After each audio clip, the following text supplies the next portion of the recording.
Assalamualaikum warahmatullahi wabarakatuh. Teman-teman, ini udah jam berapa? Saya jarang banget ya bikin video jam segini. Jam 5 lebih 15. Tapi macet di luar hoream ya. Tunggu, tentang apa nih yang lagi rame ya? Oh iya, saya turut berduka dengan kecelakaan kereta kemarin ya. Kecelakaan kereta di daerah Cicalengka. Saya entahlah itu apakah human error atau apa gitu. Cuma bisa-bisanya ya tahun sekarang 2024, kecelakaannya 2024 ya, ada kecelakaan. Jadi turut berduka untuk mereka yang ditinggalkan. Nah, kita ngobrolin kereta aja ya teman-teman. Kereta ini menarik loh ya. Ini kan alat transportasi yang punya kelebihan tuh ketepatan waktu. Bahkan kadang-kadang presisinya itu bisa diandalkan melalui pesawat terbang. Karena pesawat terbang itu kan kadang-kadang bisa delay segala macam, kalau kereta kayaknya enggak gitu ya, sepanjang enggak ada kendala di rel ya, di jalur relnya gitu. Nah, tentang kereta ini saya punya pengalaman menarik waktu Persib dulu dilatih oleh Arcaniuri ya. Kalau menempuh perjalanan jarak jauh, Persib ini kan hobi naik pesawat ya, identik naik pesawat. Apalagi waktu masih beroperasi dengan rutin tuh Bandara Hussein Sastranegara, kayaknya kalau ke Surabaya aja naik pesawat gitu ya. Nah, dulu itu enggak, dulu tuh Persib ini awal-awal nih ya. Jadi saya tuh melihat ada disiplin ala Eropa Timur ya. Waktu kepemimpinan pelatih Arcan Yuri itu lewat di stasiun gitu ya, lewat stasiun saya melihatnya. Jadi gini teman-teman, dulu itu kereta itu belum setertib sekarang, belum sedisiplin sekarang, belum sebaik sekarang manajemennya ya. Sekitar tahun 2006. 2006 itu kayaknya masih belum dipegang sama Pak Ignatius Yonan ya. Jadi belum kayak sekarang, kereta teh amburadul lah, nggak ada istilah check in segala macem gitu ya. Nah, dulu tuh Arcan Yuri baru masuk megang Persib. Jadi setelah Persib itu kalah 2 kali berturut-turut di kandang ya, di Stadion Siliwangi dulu, dari PSIS Semarang sama dari Persijap Jepara, saya masih ingat. Bobotoh melakukan demo, lalu masuk pelatih baru Arcan Yuri menggantikan pelatih Risnandar. Nah, satu hal yang menarik adalah tentang penampilan Persib menjelang keberangkatan ke Jogja. Jadi setelah 2 pertandingan itu kalah, Persib itu main tandang ke Yogyakarta, ke Stadion Mandala Krida, menghadapi tuan rumah PSIM Yogyakarta ya. Nah, yang berbeda atau yang menarik adalah waktu itu seluruh pemain Persib itu seragamnya ya, bukan seragamnya, maksudnya kalau seragam kan dibuat seragam, enggak, penampilannya ya, code dressnya itu sama. Waktu itu mereka naik kereta api ya, semuanya itu nggak ada yang pakai sendal. Biasanya kan suka ada ya pemain pakai sendal, celana pendek apa ya. Waktu itu di bawah asuhan Arcan Yuri awal-awal ya. Saya kenapa bilang awal-awal, karena makin kesini makin seenaknya lagi ya. Tapi awal-awal dulu, waktu awal-awal Arcan Yuri melatih itu disiplinnya kelihatan. Jadi seluruh pemain itu, oh ya, nggak ada yang pakai kaos. Kalau nggak salah dulu itu semuanya pada pakai polo shirt ya, polo shirtnya tuh skaters, malah bukan velour loh. Dulu tuh aparelnya velour, tapi nggak tahu kenapa ya, namanya dulu kan belum seprofesional sekarang ya, kerjasama dengan aparel. Dulu tuh mereka pakai polo shirt bermerek skaters warna biru, dan seluruh pemain pakai celana panjang, mau jeans, mau celana bahan pokoknya nggak ada yang pakai celana pendek, dan pada pakai sepatu semua. Nah, wah, dari awal saya keren juga nih, disiplin semua ya, jadi elegan, bagus.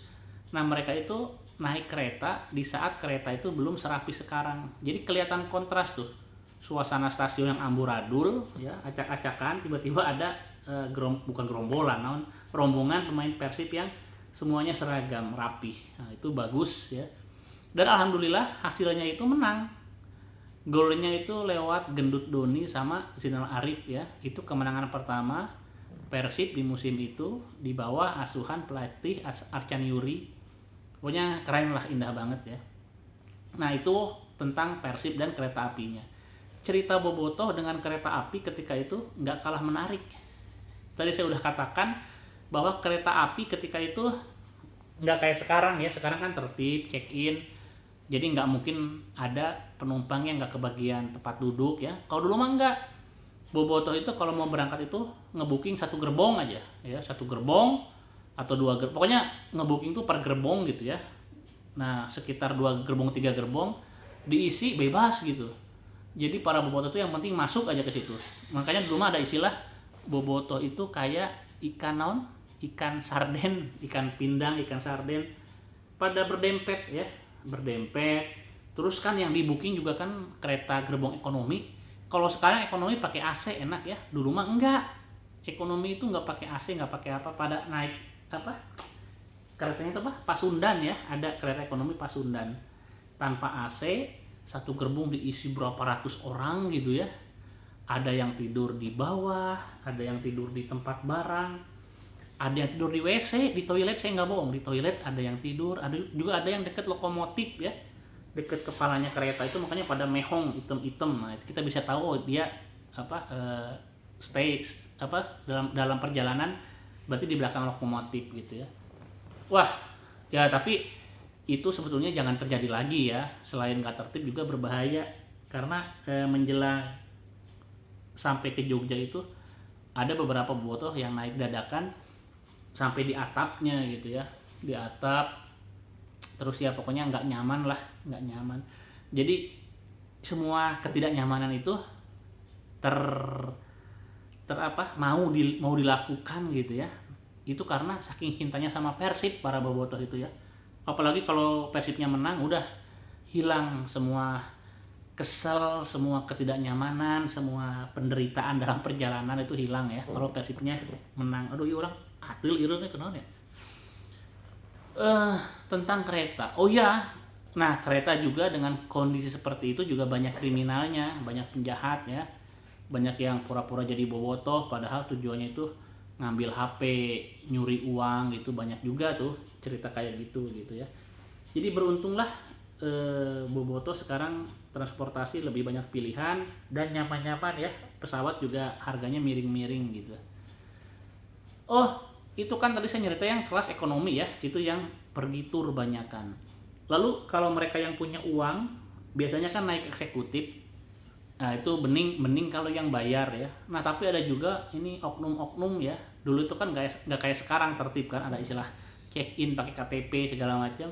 Dulu itu banyak juga tuh bobotoh-bobotoh ya. Jadi walaupun mereka katakanlah menengah ke atas, mereka itu tetap nakal. Jadi bayar tiket itu nggak beli tiket tapi bayar ke kondektur. Biasanya bobotoh jenis ini mereka langsung masuk ke gerbong makanan, gerbong restoran. Ada gerbong bukan reservasi, pokoknya restorasi, pokoknya ada gerbong, satu gerbong itu dalam kereta itu biasanya ada satu gerbong itu restoran buat makan. Udah ada pada ke situ gitu ya.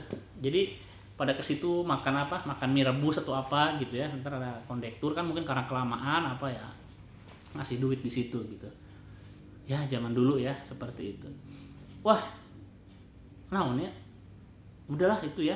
Jadi saya menghubungkan kejadian tentang kereta kemarin, kecelakaan, dengan kereta zaman dulu gitu ya, nggak nyaman. Nah makanya saya tuh kadang-kadang prihatin, kereta sekarang sudah nyaman tapi masih bisa kecelakaan ya, mungkin karena human error.